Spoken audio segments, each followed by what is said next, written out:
Hi, welcome back. இந்த வீடியோவில் display ஆகிட்டுருக்கிற இந்த எக்ஸல் ஷீட்டை எப்படி பைத்தான் கோட் யூஸ் பண்ணி ரீட் பண்ணுறதுங்கிறத தான் பார்க்க போகிறோம். ஸோ எக்ஸ்பென்ஸ் அப்படின்னு சொல்லி ஒரு எக்ஸல் ஷீட் இருக்குது. ஸோ அது வந்து நம்மளுடைய ப்ராஜெக்ட் ஃபோல்டர்லேயே வச்சுருக்கேன்.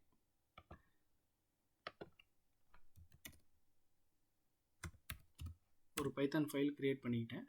ஸோ நிறையா பைத்தான் லைப்ரரிஸ் இருக்குது எக்ஸல் ஃபைல் ரீட் பண்ணுறதுக்கு. பாண்டாஸ்னு ஒன்று இருக்குது, ஓப்பன் பிஒஐ எக்ஸல், அப்புறம் இன்னும் நிறையா இருக்குது. பட் நம்ம யூஸ் பண்ண போகிறது ஓப்பன் பிஒஐ எக்ஸல். இதில் வந்து line by line, row by row, column by column read பண்ண போகிறோம்.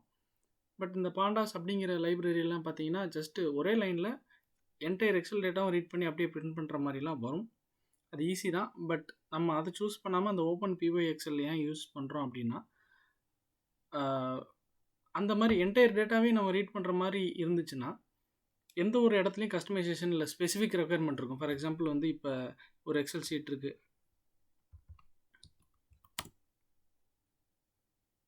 இந்த எக்ஸல் ஷீட்டில் ஒரு 10 காலம் இருக்குன்னு வச்சுக்கோங்க. இதில் வந்து நான் 4வது காலமே 5வது காலமே மட்டும் ரீட் பண்ணணும், அந்த மாதிரி ஒரு ஸ்பெசிஃபிக் கன்ஸ்ட்ரெயின் அப்போ நம்ம வந்து இப்போ நம்ம போகிற மெத்தட் மூலிமா யூஸ் பண்ணால் நம்ம நீட்டாக கோடை கஸ்டமைஸ் பண்ணி நம்ம சினாரியோக்கு ஏற்ற மாதிரி எப்படி வேணாலும் மாற்றிக்கலாம். ஸோ நம்ம டைரெக்டாக கோட் டைப் பண்ண ஆரம்பிச்சிடலாம். இந்த ஓப்பன் பிஒஐ எக்ஸல் வந்து ஜஸ்ட் ஒரு கமாண்ட். இது இன்ஸ்டால் பண்ணணுன்னா ஜஸ்ட் டெர்மினலில் பிஐபி இன்ஸ்டால் ஓப்பன் பிஒஐ எக்ஸல்னு கொடுத்தீங்கன்னா இன்ஸ்டால் ஆயிரும். சின்டெக்ஸ் வேணால் நீங்கள் நெட்டில் பார்த்துங்க. அந்த பேக்கேஜ் இன்ஸ்டால் பண்ணால் தான் இது ஒர்க் ஆகும்.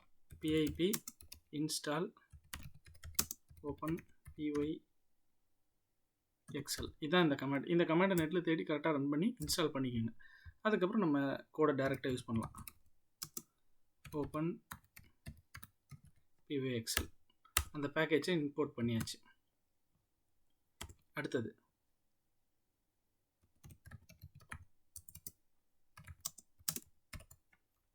ஸோ ஃபைல் நேம் என்ன? எக்ஸ்எல்எஸ்எக்ஸ்.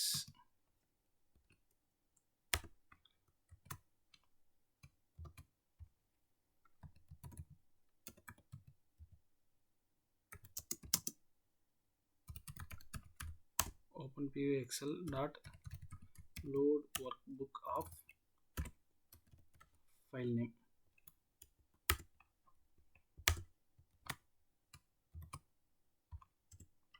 ஸோ டைரெக்டாக இப்போ வந்து இந்த டேட்டா ஃப்ரேம் அப்படிங்கிறத வச்சு டைரெக்டாக நம்ம ஒவ்வொரு ரோ அண்ட் காலம் ரீட் பண்ண போகிறோம் using for loop. Row in range of 1, data frame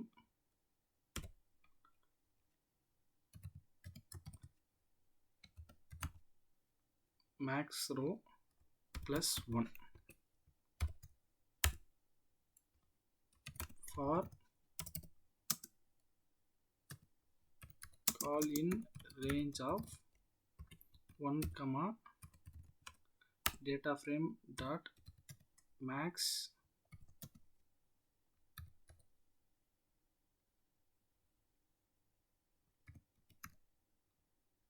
plus 1. So என்ன பண்ணுறேன்னா ஒவ்வொரு ரோக்கும் அதில் என்னென்ன காலம் இருக்கோ அந்தந்த எல்லா காலமையும் 2 ஃபார் லூப் போட்டு இன்னர் ஃபார் லூப் போட்டு ஐட்ரேட் பண்ணுறோம். ஐட்ரேட் பண்ணும்போது அந்த உள்ளே இருக்க அந்த ஸ்பெசிஃபிக் ரேஞ்சில் இருக்கிற ஐஜே வேல்யூவில் இருக்கிற டேட்டாவை எடுத்து பிரிண்ட் பண்ண போகிறோம். அவ்வளோதான்.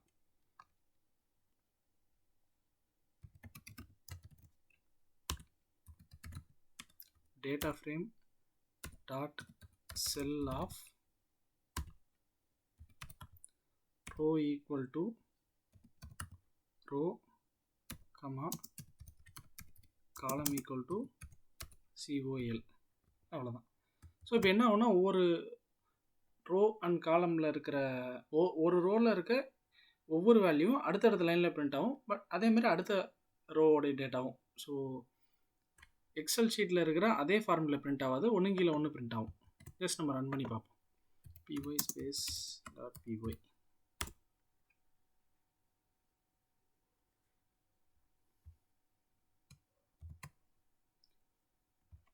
ஸோ ஒரு லைன் மிஸ் பண்ணிட்டோம்.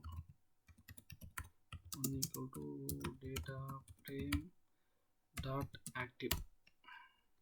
ஸோ நிறைய ஷீட்ஸ் இருக்குல்ல, எக்ஸல் ஷீட்டுக்குள்ளே நிறைய ஷீட் இருக்கும். அதில் ஆக்டிவ் ஷீட் ஒன்றும் அந்த ஷீட்டை ஸ்பெசிஃபை பண்ணி அதை ஆட் பண்ணுறோம். ஸோ அந்த ஃப்ரேம் 1ங்கிறத உள்ளே யூஸ் பண்ணணும், அவ்வளோதான். அதை யூஸ் பண்ணிட்டா ரன் ஆகும்.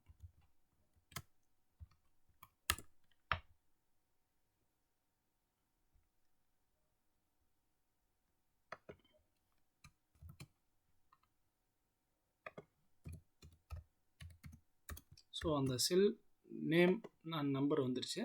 இப்போ ஜஸ்ட் வேல்யூ. ஸோ பார்த்தீங்கன்னா அதில் இருந்த வேல்யூஸ் எல்லாம் வந்துருச்சு. ஒன்று கீழே ஒன்றா வரும்.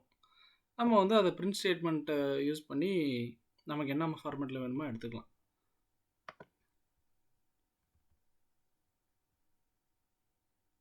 ஸோ அந்த டேட்டாவை நம்ம இங்கே கொண்டு வந்துடணும். ஸோ இப்படி தான் வந்து பேசிக் எக்ஸல் ஷீட்டில் இருக்க டேட்டாவை பைத்தான் யூஸ் பண்ணி ரீட் பண்ண முடியும். இன்னும் காம்ப்ளெக்ஸான டேட்டாவுக்கு அதெல்லாம் நம்ம வந்து கோட் மூலிமா கஸ்டமைஸ் பண்ணிக்கணும். பட் பேசிக் அட்டெம்ப்ட் இதுதான். தேங்க்ஸ் ஃபார் வாட்சிங். Keep supporting us.